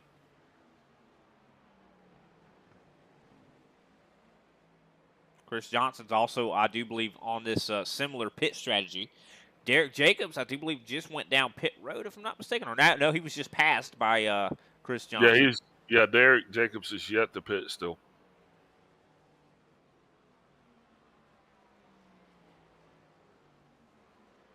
This is becoming an interesting race here on pit strategy, and I love these kind of races. These are the ones that definitely keep me entertained here. As you see, the 50 gets around the 42. He's going to be making his way up to now 4th place. Schaffner is probably going to be once again saving. He's not going to be driving it very hard. He's got newer tires than Chris Severa right now. But, Chris Severa a couple laps ago was hitting, 22.7s. And, Josh Schaffner's not falling victim to that, temptation. He's like, I'm not going to try to drive that hard early. I know that the first, 5 or 10 laps, they're important to how the rest of the run's going to go. I love the willpower from this 50 because, it's so easy to, so many people fall into that, fall victim to that temptation. And I think that it's a superpower when you're able to show that determination and long-term, thoughts, Yeah, it's almost like a herd mentality. You're right, and I say that all the time. You gotta run your own strategy. You cannot get wrapped up about what everybody else is doing. The 27s on pit road, because as soon as you start doing what everybody else is doing, then you no longer, because you don't know the intricacies of their strategy. You understand what I'm saying? You got to run your own race to your strengths. Also got to keep in mind, Kenny Powell waited a little bit longer to pit. So he's going to have some pretty fresh tires right now. He's running some really good laps, 22.6 last time by. He is going to be trying to catch up here. He's, I do believe, just a second, behind Jose Acosta. So should be able to work his way back up in here to fourth. I think Kenny Powell definitely has a top 3 car here, maybe even second place. I think we're going to get to talk to this 24 at the end of this thing. Who are you speculating has the car to win this thing? I say Josh Schaffner. I'm all in on that 50. Okay. He has the mental fortitude.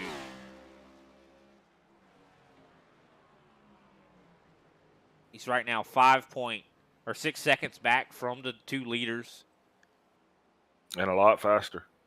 Yeah, and he's got the longevity. He's not worried, like you said. I think that really is a superpower. Like, worry about your race. Just do what you're comfortable with. Do what works. And he's I hate doing this, but he said that in stage 2, when he won that stage, he said, I was looking down, I was like, holy cow. But then I just had to keep doing what I knew to do, and that's what got him as that stage 2 victor. So I guess we'll see more of the same here, right? Well, the way he came out of nowhere, it was almost like the closer, Kevin Harvick. That's why they call him that, because he would just come out of nowhere. Sorry, he was a stage 1 winner, right? Yeah, I do believe you're right. He was a stage 1 winner. But, just the way, you saw Kenny Powell and Chris Severa and Ryan Strunk all right there battling one another. And we're focused on those 3. And Josh Schaffner literally just appeared out of nowhere. That man was 5 seconds back, and then we blink, and he's right there. He flipped a switch, and it really blows my mind. You love it when a guy just comes out of nowhere. You haven't really thought about him in a while. We knew he was saving, but I just didn't think it was going to add up to those kind of results. Well, the proof is on the racetrack, and that's exactly where he's displaying it at. Last time we looked at him, he had over 6 seconds up there to Chris Severa and Chris Johnson. Now he's around 4 seconds back. So, he's clawing a lot of time here away from these guys. Also, Kenny Powell, though, Powell is on new tires, but still quite a ways, quite a bit of distance in between him and Schaffner. Yeah, I think this is just going to be the race of just that. I think Severa is slowly going to watch Schaffner walk him down, unfortunately, and as his tires wear, because he is going to be in for the long run. Almost upwards of 60 laps he's going to have to go on this set. More than that, Chris Severa, he pitted. I think he pitted with like 70 or something to go. He's going to definitely be pushing the limit here, and if he was struggling in that last run, he's going to struggle way more here. I think that he might have the strategy to maybe pit again. I don't know why he would. Maybe that car just really was, he just maybe didn't bring the right car here tonight. It's one of them things. Usually with Severa, we see him, he makes the right decisions with what car he brings. But just looks like that 62 is not looking like what he did last week. And I was really hoping, he's got his 9th win last week. I was really hoping he'd get his 10th here tonight. I mean, it still could happen. I mean, we still could see a caution. We still got, soon to be now 35 laps to go. Lots of racing left to go, Brian. You know it. I mean, anything can happen still. Schaffner now going to roll by Chris Johnson on the inside. That puts him up to 2nd place. Now he's going to be just under 3 seconds back from the leader and closing. And I can almost feel the sadness on Chris Severa. He's looking at that relative, and he's like, man, that 50 is coming. I don't know why I made that decision to pit so early, but, I mean, he was struggling. I mean, it's like you said earlier. I mean, when your crew chief's going to tell you to stay out as long as you can, but, I mean, if the equipment is failing you, what do you do? I mean, you got to pit. Yeah, especially if you risk tearing the car up, you know what I mean, versus coming in and just getting a set of tires. And if you're in the window, you're in the window. I mean, that's why we have windows, right? Yeah, unfortunately, the fuel window and the tire window are not the same, it does appear, at this track. Yeah, so hopefully he would have made some adjustments, any adjustments needed that would actually help him get to the end of this thing without actually having to pit again for tires. I hope they were actually able to do that. As Severa's just now past the 42 of Jose Acosta. That only leaves 5 cars right now on the lead lap. You remember, Jose Acosta was one of the first ones to actually come in and pit, so I don't know what his stint is on tires right now, but he has been out there for about as long as the 48 as well as the 62, I think should be the 3rd longest. Jose Acosta's been out there for 44 laps. He is now hitting, I do believe, 24 sixes. So he is very, very slow right now. Like I said, This is about when he pitted last time, so I would not be surprised to see him actually down pit road here sometime in the near future, because I think he's burnt it up, Brian. He has definitely done that. I mean, and I think Chris Sabera is getting ready to be in the same boat.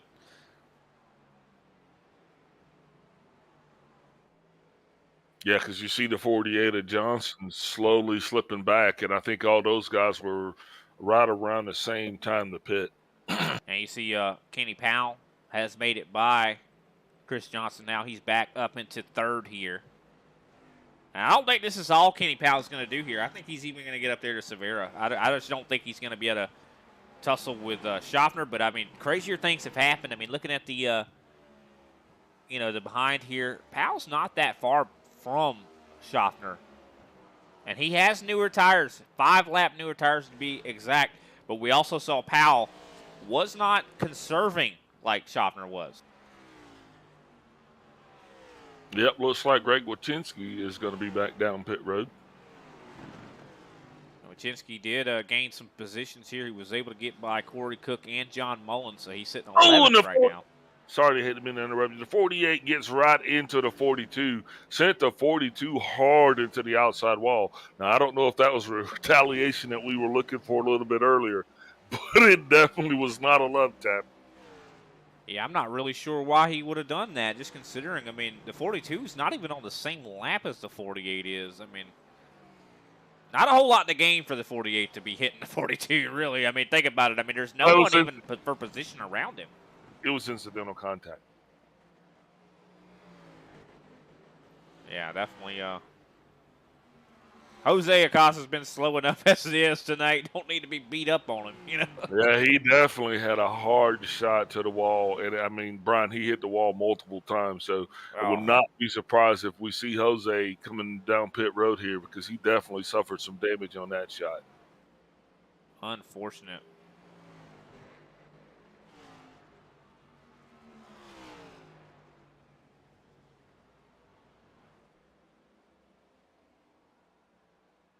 Looking at lap times here, Kenny Powell hitting a 23.3 versus Josh Schaffner 23.5. Chris Severa's been keeping his lap up quite a bit. I think that clean air's been helping him out. 23.6 from him last time by, but Schaffner has now entered under a second from the lead. Yeah, he's been keeping his lap time up, but Schaffner's has just been slowly chopping away at that lead. Ryan Strunk really having to check up there as he comes in behind the 42. Yeah, I think that 42 just has been, an obstacle tonight. Not to say, he's just been struggling. Unfortunate for him, but definitely going to be having to bring that one back to the testing. To figure out what went wrong here. What was my problem? Maybe they brought the wrong car. I don't know. I mean, could very well. They brought the super speedway car here to the short track.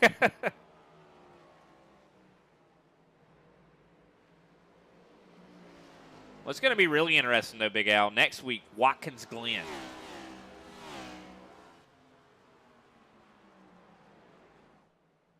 I always love to see these guys when they tackle those road courses. And Watkins Glen is about as classic NASCAR road course as you can get. Yeah, that's a historic track right there. Yeah, going to be exciting. That's going to be a whole different playing field for a lot of these guys. Gives different guys a chance to be up front.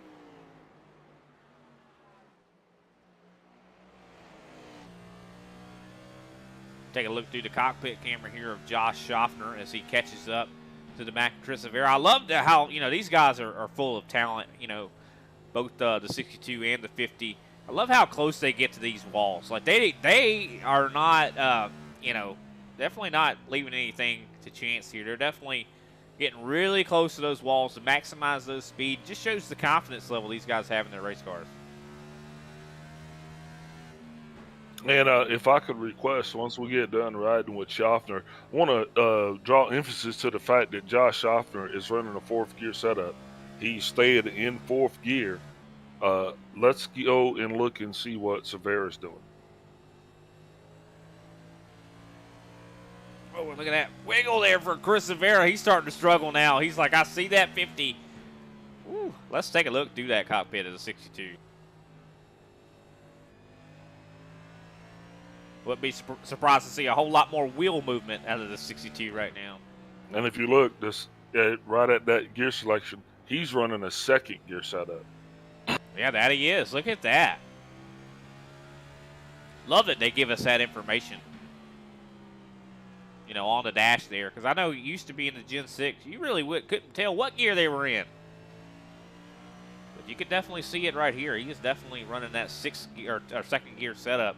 But it doesn't really mean a whole can of worms here, or don't mean a whole lot considering Schaffner all over his rear end. And you can see we're getting the same view that Chris Rivera has. So you see that rear view mirror. He sees exactly what you're seeing, ladies and gentlemen.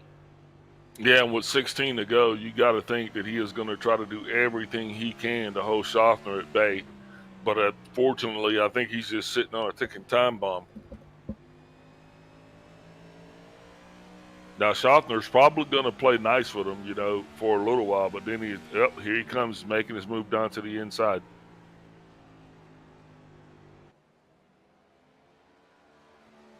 You can still see the lap time. Oh, problems for Severa into the outside wall. Schaffner able to safely get by. Yeah, I was going to say there's really nothing that Severa could do at that point but watch Josh go by. Also keeping in mind, Kenny Powell is still back there. Does he have enough time to catch up here to Severa? It just depends on if Severa continues to struggle.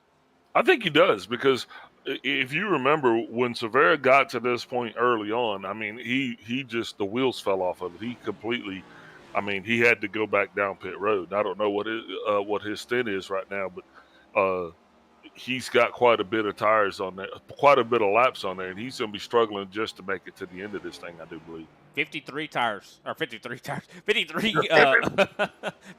laps on him. He's fine if he's got 53 tires. Now, he's got 53 laps on those tires right now. Schaffner has 46. Kenny Powell has 41. Yeah, Powell having some 10-lap advantage there. I don't know how that equates to seconds, but Powell and Severa's lap times are still pretty close, so I don't know. Maybe Severa will actually be able to hold off Powell. Well, yeah, you're right. I mean, Schaffner he's just been consistently saving this entire race. I mean, even Powell with 6 laps, I think, surplus for Powell. I mean, I think Ryan Strunk's trying to get you a caution because Uh-oh.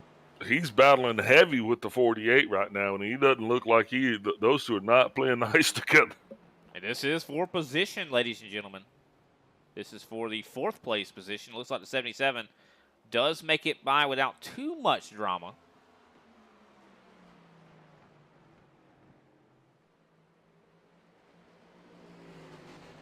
Looks like Ryan Strunk, even after that unfortunate mistake, huge mistake on pit road we saw from him earlier. Man, you hated to see that because I think Strunk had a top 3 car easily. Yeah, I hate to see that go because he did have tremendous pace.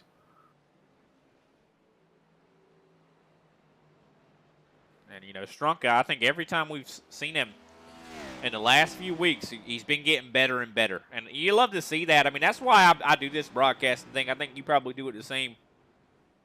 Watching these guys grow. You start broadcasting, we've been broadcasting for ISCA for quite a while.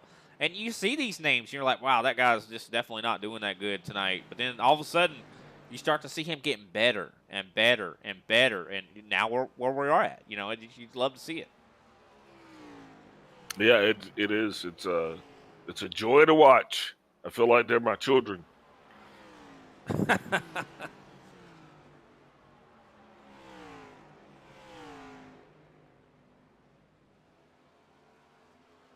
And man, with 7 laps to go, I don't think the end of this thing could come soon enough for Chris Rivera. But he is now getting ready to make the move on Gary Adamson. Adamson's going to go yet another lap down. And you were 100% right about Kenny Powell. Kind of lap times have stagnated for him. Comparison, when you compare it to Chris Rivera, Rivera's on much older tires than Kenny Powell is. 12 laps to be exact. So good on Chris Rivera to be able to hang on this long. I don't think Kenny's got enough time. Unless Chris Rivera makes a huge mistake here, I don't think Kenny's got enough time anymore. 5 laps to go. I don't think he does. And the one thing is, Rivera just hit that wall where he is not. He is still consistent right now, and unfortunately for Powell, his consistency is faster than Kenny's. And I think the thing is also, Kenny with the newer tires, that's kind of one of those temptations we talked about. He's like, I got newer tires, I can drive it harder, but that's going to bite you later, and I think that's what he's having right now. You don't think for 1 second that Kenny Powell is not sitting there salivating at the mouth in his cockpit right now saying, I got to catch Chris Rivera. I got to pass Chris.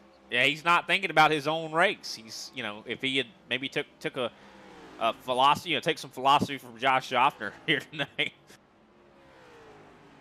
But that's definitely got to be driving him to try to want to at least catch and pass Rivera, though. They are teammates, and that is Chris Rivera. But Powell going to have a solid points night regardless. All he's got to do is just make it through here a couple more times as we are down to 2 to go here. But it has been a thing of beauty what the 50 has managed to do here. Just outlast everybody. And now he's going to have 1 lap to go here. Final lap as he goes through 3 and 4 here. White flag going to be out in the air. You see that flag man waving his arms. And here comes, I think the 50's got it. I think he's got enough gap now. He can wave to the fans over 2.5 seconds that 50 machine has right now. Here he is last time through 3 and 4. And Josh Schaffner will do it. He will win the Papa John's 200. What a race. Man, masterclass on saving tire here, that 50. Just incredible. Yeah, that's going to put Chris Rivera in 2nd, Kenny Powell in 3rd, Ryan Strunk 4th, Christy Johnson in 5th, Gary Adamson 6th, Jose Acosta 7th, Derek Jacobson 8th, Paul Osen in 9th, Greg Wachinski 10th, Travis Manning 11th, John Mullins 12th, Corey Cook in 13th. Al Keselowski was not here tonight. And so with that, guys, I think we're going to step away, get another word for our sponsors, and we'll be back with our post-race coverage. There are moments that surprise and delight the mind and the senses. Introducing Sound Art, the world's first truly customizable, concealed, flat panel art speaker system. A revolutionary combination of incredible sound delivered from your most meaningful pictures. When art and technology intersect, there is a seamless blend of creativity and function. Come alive in the streetlight, pulling at the stars in the moonlight. Every time I feel you close.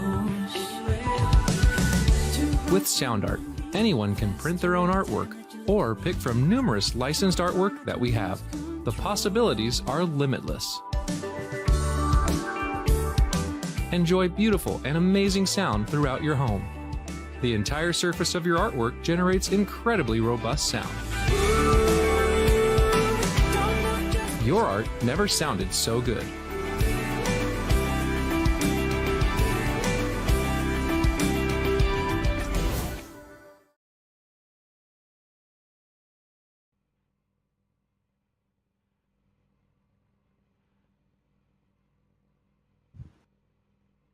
And we are back, ladies and gentlemen. We do have the 24 of Kenny Powell, our third place finisher here, going to be starting us off here for our post-race show. Kenny, I mean, you had a lot of pace out there. You had even, I do believe, 12-lap newer tires in Severa. Why couldn't you catch him there?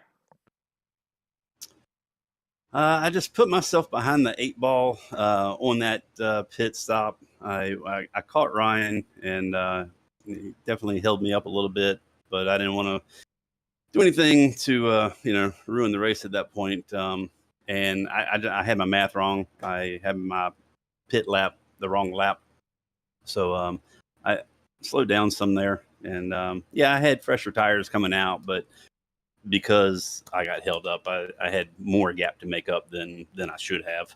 So that's the way that cookie crumbled. And one thing about it, though, that we kind of noticed, Severa, kind of was plateauing with his lap times, and then you started plateauing on your lap times, too. Did you kind of think maybe you fell victim to the carrot on the stick mentality, seeing Severa up there, I got new tires, I could drive it harder? You think that might have been the problem?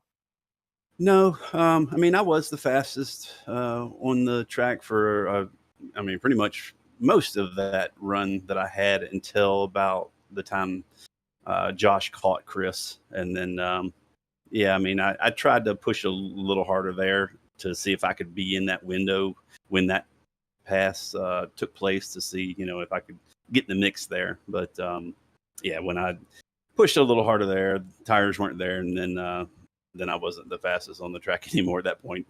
And Josh got by Chris and was able to drive away. Yeah, it definitely seems like the story tonight has got to be tire conservation. Man, what a job there for Schaffner. But still, what a job for you. I mean, you started 7th, finished 3rd. You had speed all night. I mean, you even managed to, lead 19 laps. So do you feel like you're happy or disappointed with this race here tonight? Yeah, I can walk away pretty happy about that. I don't know, if everything had gone perfect, if I'd been with Schaffner. I actually think if I hadn't messed up and gotten held up on the pit stop, maybe I could have got Chris. But all in all, it was a great night for me, great night for G&G. And, I'm happy. I can walk away with this happy. Definitely a great job to you, man. Definitely love that call of you to kind of pit a little bit later, to have a little bit newer tires there at the end.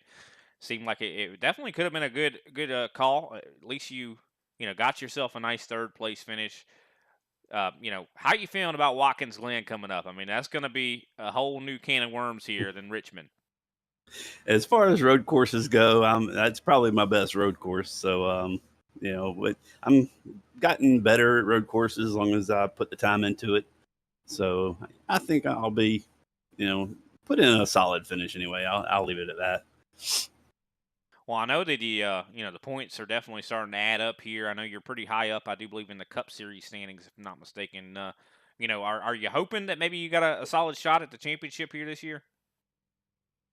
I'm hopeful that I can stay up here, but I know I think I gained a little on Jose. I did come in points leader tonight, so I put a little on Jose, but I'm not sure where this puts Chris. And Chris is 1 formidable competitor. So I'll have to see if I can stay in front of him the next 2 or 3 weeks, and we'll see what happens. Well, we definitely look forward to that, man. This was definitely a very entertaining race here tonight. Who can we shout out after your big third place finish here? Oh, definitely Tucson Sound Art for allowing us to race like this and put the show on. For you guys in the booth, Brian, Big Al, appreciate y'all. And like I said before, my team G&G, we put together some good sets this week, and we've all had good success. So shout out to those guys.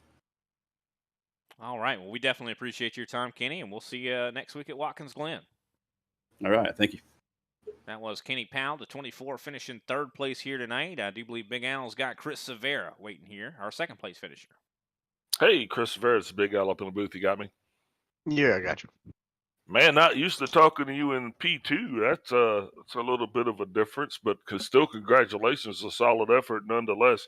So let's go back to the beginning. You had an end-of-line penalty to start the race. What was that about? That was just for the incidents for the whole season, like how we always do. Okay, perfect. And then the next thing is, looks like you guys were running a second gear setup. You have a lot of success with that. Was that something that you were comfortable with? Yeah, not really. I feel like I gave up way too much time on the restarts, and then I was kind of not fighting, but passing cars that I don't think I should have been passing. It was just super bogged down, shifting into second, and it just took so long getting into one in order for the I don't know, for the momentum to even back out. I don't think it was worth it, and I wish I went with the third gear. And see, that's something else. We've seen a lot of guys running fourth gear and a lot of guys running second gear, but hadn't seen many people running a third gear. But would you even imagine last year this time that we'd be talking about running a 2-gear setup at Richmond? Nah, I don't know if we ran 3 or 4 a couple months ago, but I knew it was something weird. I saw 2 was generally good for coming off the corner. It helped out a little bit with wheel spin, but obviously Josh just had that whole thing figured out. He was way better on me on tires the entire night. Yeah, speaking of which, you battled back at the beginning of stage 1 there. I think you got yourself a second place finish, maybe a third. And then stage 2, you were right there at the end of it, and you kind of lost it a little bit. So it seemed like your car got a lot looser there as those runs went on. Yeah, that was kind of my fault too. I thought that was coming to the end of the stage there on lap 80. So I drove it a little harder off 4 than I should have. Really wishing we didn't do that because I think I would be ahead of Kenny in points. I believe after tonight I'm going to be only 1 point closer, I believe, if I got everything correct. Because I finished 2 in front of him on the first stage, and then I finished 2 behind him on the second stage. So I believe he came in right behind me. So that's only 1 point for the grand total, I believe. Yeah, I was watching you follow Powell there for quite a while, and I was kind of curious. I was like, man, so I was wondering if Powell actually had a faster car or if you were just, following him, just waiting to kind of set him up. But it seemed like he's had pretty good pace on you there tonight. Yeah, we were kind of just waiting to see if we can bring Ryan back in. And then, like I said, Josh was just better on tires all night, came up and passed all 3 of us. So once I saw Kenny was having troubles getting past Ryan, I kind of struggled more with the dirty air too. The car really started to tighten up a lot more sitting in there behind him for that whole stage. So I just figured, if I can get to that point in the stage on this last run with track position, we'll try and make it work. We got around 2 of them, but just wasn't enough for Josh. Yeah, and so you decided to come in relatively early there in what I would call that last stage, the third stage. Was it your car handling that made you pit that soon, or was it that a part of your strategy? It was a combination of bad adjustments and the dirty air sitting in behind him. I just really couldn't do anything. I was starting to lose time to him. So I was just really just waiting for Josh to pass us. And then after we came out there, went reverse on the changes that we made, and the car was a lot better. I wish we went the other way with those adjustments going into stage 3. Might have played out a little bit different for us tonight. Yeah, well, you still got to be happy bringing home a P2. I mean, it was a solid effort nonetheless. Next week, we're going to Watkins Glen. What can we expect coming from that 62 of Chris Severa next week? Definitely going to be ripping up the bus stop. That is probably one of the most fun corners, sequence of corners in the all road racing of all the tracks that we go to. I love that. You hit that just right. It is awesome. So yeah, I love road racing these things, and it's going to be a lot of fun. Any predictions as far as if you're going to be on the podium or not? I mean, come on, let's talk real talk here. I mean, you're going to be fast. If I'm not on the podium, I will be in the tire barrier. All right, I like it. That's something we can look forward to. Yeah. I'll quote you on that. If I'm not on the podium, I'll be in the barrier. All right, man. So once again, always a solid effort for you guys here tonight. I know you guys got to be pretty happy with an overall P2. Before I let you go, who we shouting out tonight? Yeah, Gas and Go, Fanatec, NRG Innovations, Apex Sim Racing, Advanced Sim Racing, Team Watson Racing, Tucson Sound Art, as always, for sponsoring the series, and as always, you guys up in the booth. We really appreciate you. Hey, man, thank you for giving us something to talk about. Without you guys down there doing what you do, well, we wouldn't have nothing to do either. Congratulations again, Chris, on that second place finish. Talk to us, Josh.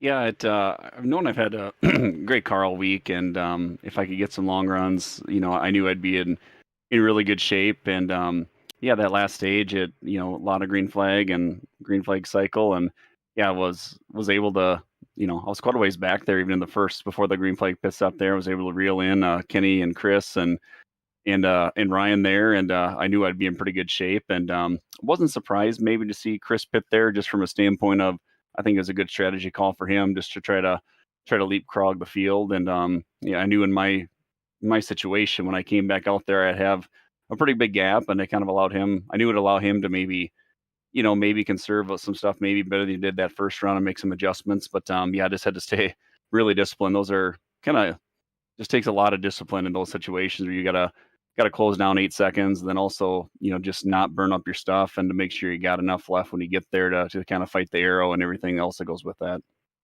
And it really is somewhat of a superpower. I know a lot of guys fall victim to that, carrot on a stick mentality, worried about what everybody else is doing. But you didn't fall victim to that at all. You were just letting guys go. I mean, we saw Manning. You just kind of let him go, and you were back there. I mean, almost, I think even maybe over 5 seconds back from the leaders, the top 3, and then you just drove up. Like, did a switch flip there in your mind? It's time to go.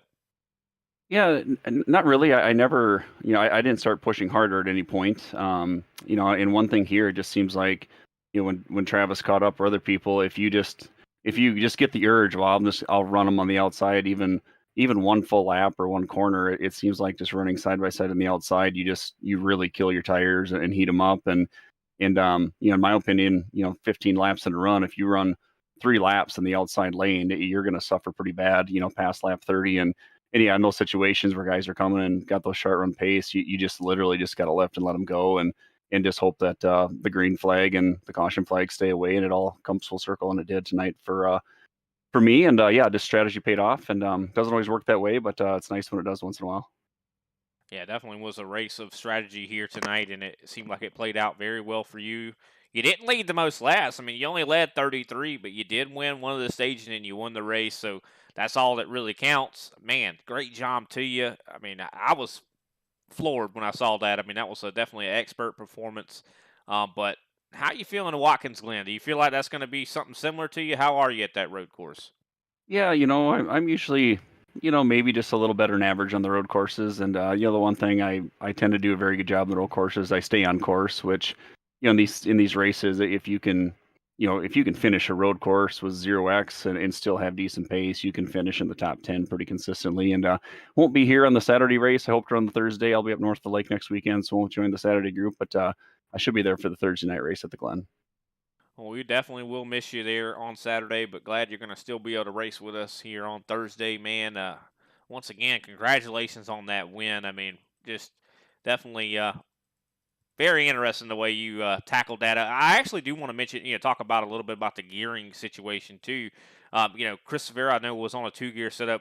You were running in 4th gear, weren't you? Yep, yeah, we're in a 4-gear setup all week, and the gear thing. There's some advantages, disadvantages there. I just kind of, I guess I didn't want to really make changes. I kind of, as we started work on the set, I worked on 4th gear all the way, and like I said, I just really found just tremendous balance. My tire wear, had just been so even, and in my, whether it was a 20 lap round, 30, 40, 50, 60, I just had tremendous tire wear and balance. And so when I had it working in 4th gear at that point, there's just really, you know, no reason to change it unless I wanted to work on some short run stuff. But I just stuck with my gut here and want to make sure I had good balance throughout a run. Well, definitely made the right decision for sure. Who can we shout out after this big win here at the Papa John's 200 here at Richmond Raceway?